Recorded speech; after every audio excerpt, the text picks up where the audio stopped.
Баршаңызға қайырлы күн достар, тұтқан оразаларыңыз қабыл болсын. Бүгін сіздерге ерекше дәмді, тез әрі оңай дайындалатын тартылған ет қосылған макарон ұяларының рецептісімен бөлісемін. Міндетті түрде жасап көріңіздер.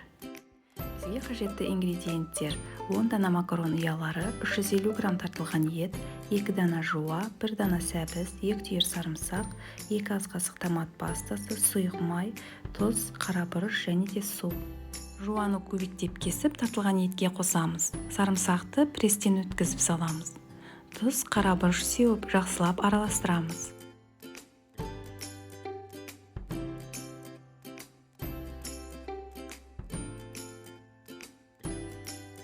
Тартылған етті домалақтап, макарон ұяшықтарының үстіне орналастырамыз.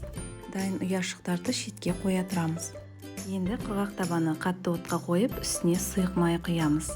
Табадағы май қызғанша жуамызды көбіктеп турап аламыз. Қызған табаға салып 2-3 минуттай қуыратын боламыз. Сәбізді теркадан өткізіп аламыз. Табаға салып 3-4 минут қуырамыз.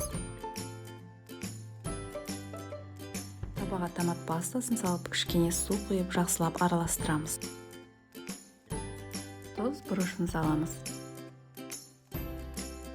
Енді табаға дайын ұяшықтарды орналастырып шығамыз.